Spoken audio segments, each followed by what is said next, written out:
Yeah, this is me, Samin. Today I'm leaving, or more like surviving, day 5921 of my life. So honestly, I can't say I'm really leaving it. Let me start from the beginning. Once upon a time, too far. Long before the reign of Arghun Khan, the fourth ruler of Ilkhanian dynasty, Shambhagazan was a small village, a few leagues west of Tabriz, known back then as Sham or Shanb. At that time, Sham was considered the most pleasant and geographically ideal area near Tabriz, lush with greenery and described in... wait a second. Way too far back. Let's jump ahead. Okay. 1974, a boy named Rahman was born to Akbar and Ruqayya. He never really knew the exact day of his birth. Too many siblings. He has 3 older brothers and 3 older sisters, so they didn't have much time to care about the last one. But anyways, they said the first day of the year is his day. He wandered through life, didn't care much for school, barely got his diploma. Being the youngest in a poor family meant people always told him what to do. Right or wrong, he never really had to use his own brain. At 21, working in an electronics shop across from a girls' school, he saw her. A girl with brown hair and intense eyes. She was 16, curious, rebellious, and full of fire. And her name was Vida. She handed him a letter, and that was it. He lost his mind. Didn't even borrow others' brains anymore. Anyways, let's focus on Vida. Having a beautiful daughter is never easy, but if you've moved from a village to the city, it's even harder. You've never had relationships yourself, and now your daughter is exposed to stranger gazes. What is that? What's that, brother? What is love? Girls must remain pure and untouched until they marry someone they've never seen. Just like you did. That was the belief of Vida's mother, Mahnaz. But Vida wasn't the type to listen. Ding! She was a trapped soul with too many feelings and nowhere to put them. So she put them in letters to Rahman. And Rahman, our strong and brave hero, had to save the princess locked in her towel. Anyways, so guess what? He married her. They tasted love and said, let's have 3 kids. It would be so unfair not to let them taste. Yazdan came first, then Amin, and the third one. Yeah, that is me, Samin. From the start, some sound stayed with me. Sound of love and affection between Vida and Rahman, which often turned into shouting and screaming and tears and curses. Hiding under the bed, inside closets, inside kitchen cabinets, covering my ears in fear, those were the beautiful effects of my parents' love. That was love. Apparently. I grew up. At 10, my mom asked, what if we get divorced? And I said, do whatever makes you happy. Mature, right? No tears, no yelling, polite, smart, pretty too, perfect daughter material. They divorced on March 8th, 10 days before my 10 days before my 13th birthday. Sorry. I smiled, moved on, didn't care. I was mature, weren't I? Well, I started a new peaceful life with my mom. Well, sort of. Her annoying boyfriend was always around. Sometimes I screamed on the quiet pedestrian bridge near home. Sometimes I sang, sometimes I cursed the God. Then came back to the silence and the loneliness of mine. I I started writing, fell in love, got my heart broken, wrote more. One day, I opened the closet to write a new poem. My notebook was gone. Cabinet? My mug was missing. Slippers? Gone. Pencils, shorts, books, calculator, all disappeared. They said I was messy. The thief never caught. Finally, I ran away from that house. Went to live with my dad. So with my brother. Nothing really changed. Tell your mom I miss her. Tell your dad to leave me alone. Oh, Samin, you're so mature. You're too mature for your age. And I was, because I only cried in the bathroom. Then came March 19, my 16th birthday.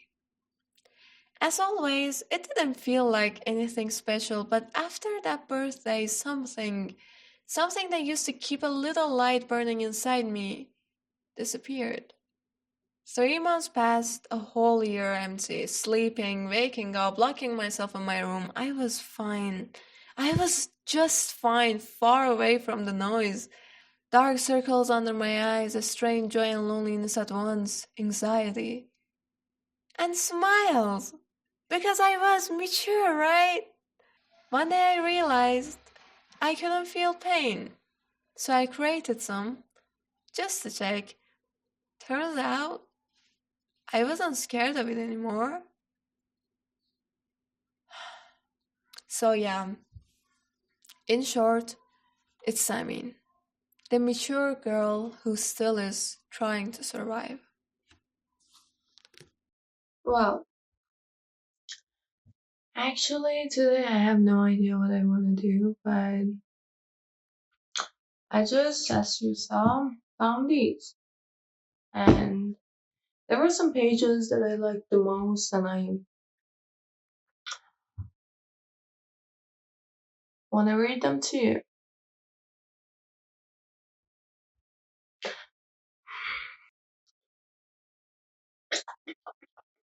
I bought these books like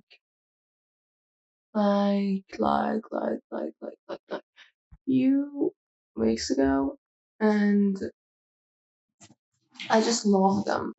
The writer is Whitney Hanson. Hanson. I don't know the pronunciation of that. And I just liked her videos, it was so herself, let's say. She wasn't fake, she wasn't trying to change something, she was just herself. And that made me like her. So I bought her books actually. I wanna buy the other one too, but I didn't yet, I just didn't. Maybe I will. Wow, it's so dirty.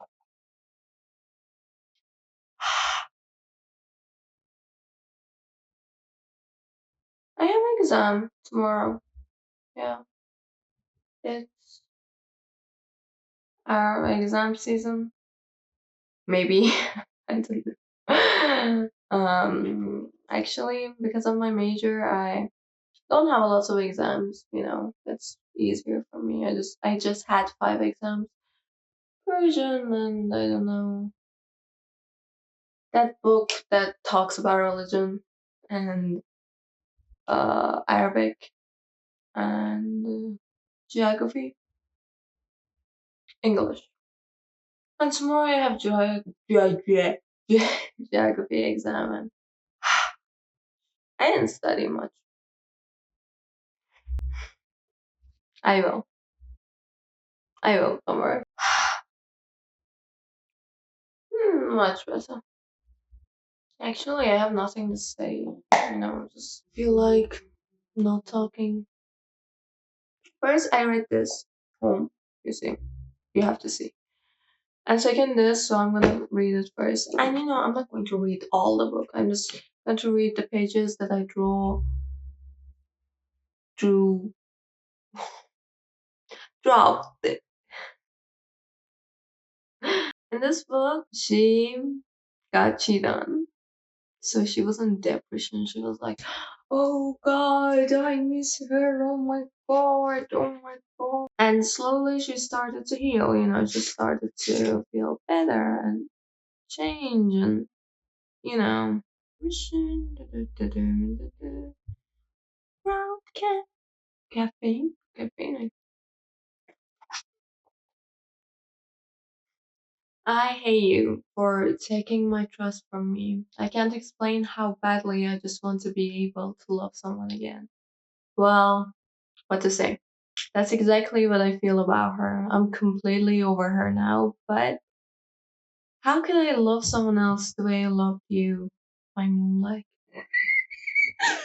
You know who's my moonlight?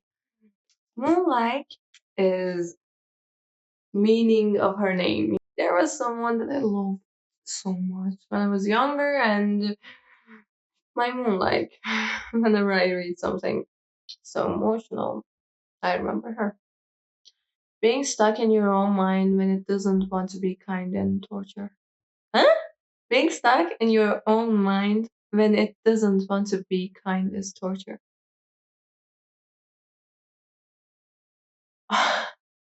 Okay, it's not the right time for me to read this book. Exactly. Because in this book, she was in depression. She was like, oh my God, I miss my ex. And I'm like, it's so long time I'm not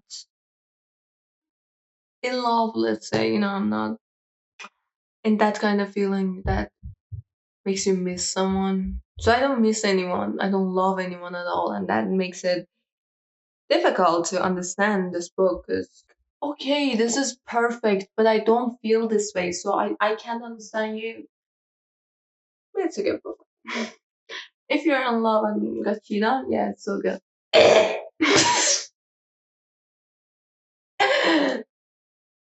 Lately, all of my poems are coming out unfinished. There are some times we must accept that we exist in a world that isn't conclusive. Conclusive. I don't know the right pronunciation, so sometimes Romeo and Juliet don't fall in love. Sometimes they just stop speaking and always wonder what could have been. Sometimes they meet at the wrong time and Juliet is stuck on her ex. And sometimes they never meet at all. And they meet and they meet the right person for them. But they're not in love. They're just right for each other. All the rights are in love. I like all the rights are in love. Oh my god, you're right, right. I agree. Well, I wrote this myself. She took a picture of you sitting in a field playing the guitar I gave you. I wonder, does she know that we used to sit in a field and I would play music for you? Me, Simon part. And now she touches you, kisses you, hugs you, the way I was never allowed to do.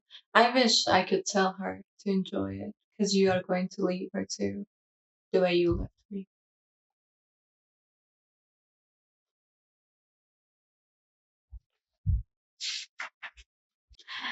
I can't wait for the day that I can look into your eyes and say, you can't hurt me, and mean it.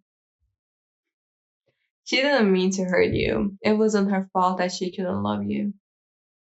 Oh my god, I told this to myself for 1,000 times that it's not her fault that she couldn't love me. I'm not sad or upset about her anymore. It's like just a memory, just a dear memory that I think about it 24/7.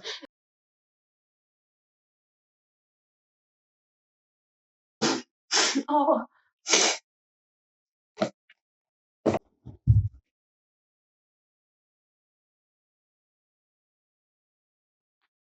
okay, leave a message. Hey, call me back. When you get this. Oh, when you've got a minute, you really need to talk. Wait, you know what? Maybe just forget it. Because by the time you get this, your number may be blocked. Uh-huh. It's a page that has a star. You see the star here? This little stars means this page is something that it just was like you don't need to act tough here. Hand me your hurt and I will hold you. You are safe. I'm not going anywhere. Anytime you need me, open this book and read these words. You don't have to be strong right now. How sweet she is. She's like, yeah, I'm in pain, but it's okay. You don't have to be. I'm here for your pain too. Ah. I think I didn't like this book much. Ah, yeah, yeah.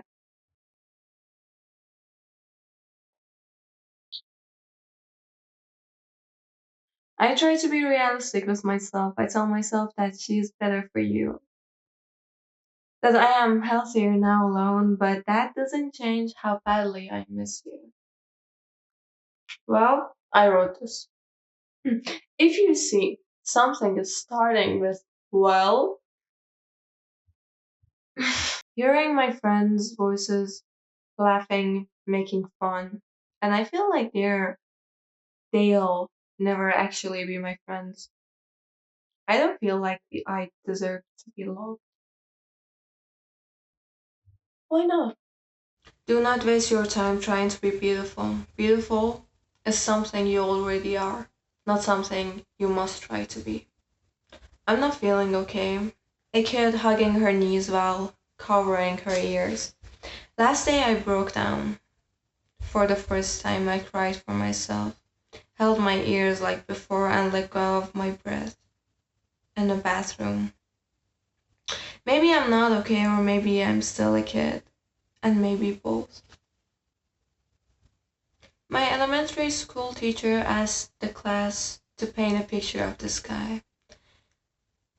All around me were papers filled with blue skies and white fluffy clouds. My teacher looked confused at my paper. I had painted Jupiter and Jupiter. Jupiter! That's when I discovered boundaries aren't really my thing. I know I draw a sky. Sometimes when I look at the moon, I like to imagine you're looking too. Our gaze is a bridge from us to the sky. And there is an invisible line that connects you and I. And even if I'm miles from you after sunset, can we meet on the moon? For my someone out there somewhere. Love it. It was so good. Oh shit. The word was difficult. Let me tell you a story of this. It doesn't have eyes as you can see, and I got this when I was like 10. Yeah, it was 10th birthday of mine, and I was ill as hell. My birthday is on like 19 March, and first of all, it's cold weather. Second, it's near to our holiday and Nowruz, as you know. It's 28th this month. And one Farvardin is Nowruz, New Year, such a lovely event. Let's see. I'm ill, I'm like sleeping. And I just woke up and saw this right next to my head like this. I was just like, there was a note on it. I don't remember what was the note. Actually, I kept it, but then my mother took it away from me and said she will she will keep it for me, but now I'm not leaving with her, so I don't know where it is, but just that my name is Pinky Gulu and not Pinky Gulu, it's Pinky Gulu. And happy birthday or something, I don't remember completely. And I didn't know who bought this for me, and at first I thought it's my mom, then I thought it's not, and then I just found out that my brother bought it to me, and I was like, so happy. And it was the first time that I cried out of happiness. I was just like so happy that, oh my god, I am a 16 years old mature human. Mature. Okay, Harmony. This book, guys. This book made me cry so bad. While I was reading this book, I just cried. It was so emotional. Like, the first chapter was good. It was so happy. It was so happy. She just met someone and got friends, and they were loving each other, and they had perfect memories. But then she just died. And listen, I have a best friend, and I love her so much. And suddenly, I just thought that maybe my best friend, dies too. And oh, there's something I wrote in the first page. I made a mistake. I confessed too soon, and now I have to stand the girl who hates me but smiles at me like we are friends. We are not friends. She will never like me, and I will never be okay with my Flora to touch and love her. Who's my Flora? My Moonlight, my Flora, my my Flora is my crush that I just liked it so much in my class. Since she was so beautiful. Like, she was so beautiful, and like this whole year I had a crush on her. And in the beginning of the year, like after just like 2 weeks that she was staring at me, I was staring at her, I confess her, and she said no. She was like, I have a girlfriend. I was like, why the fuck you were looking at me then? And she was like, listen, I can swear, I can write over here and sign it. She got a relationship exactly tomorrow, or exactly the day I confessed her. With that girl. That was her friend, her best friend that they got around. And whole this year, they were kissing, hugging, loving, touching. Romeo and Juliet. And I was like... And the worst part was, while they were hugging each other, she was staring at me. Listen, I was just standing. Of course, I'm not going to do anything. Like, she loves her. What can I do? And I was just like this, and just talking to my other friend, and they were kissing. And for a second, I just looked randomly. I was just looking around, and they were on my side. And I just saw she's staring at me. I was like, why? What is your problem? You know, I like you.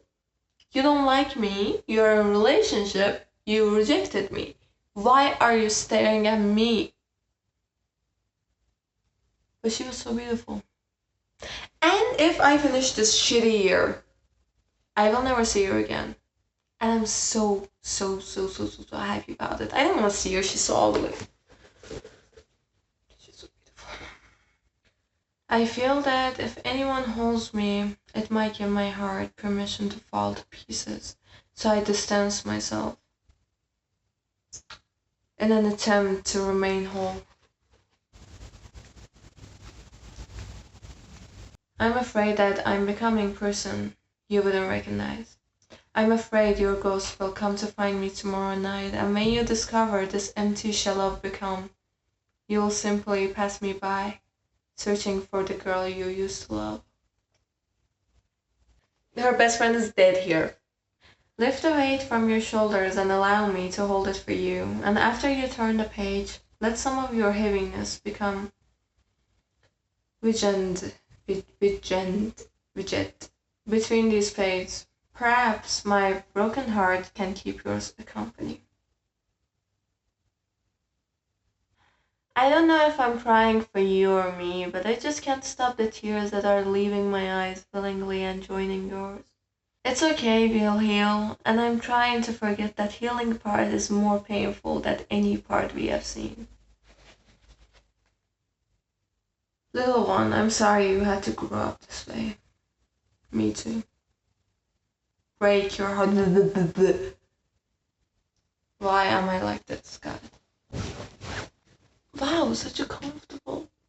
I shouldn't be this much comfortable, right? Oh God, dear Peter Pan. God, I love Peter Pan. Listen, I love Peter Pan. I love Peter Pan. I'm his girlfriend. Okay, I'm not his girlfriend. But I love Peter Pan. There's some parts in this book that starts, Dear Peter Pan. That is so emotional for me, because I love Peter Pan too. That says, Dear Peter Pan. I'm not sure I believe in Neverland anymore, but sometimes late at night, I open my window and I'm certain that if I jump, I could fly. I will proudly claim you are the best thing that has ever happened to me, no matter how it ended. My moonlight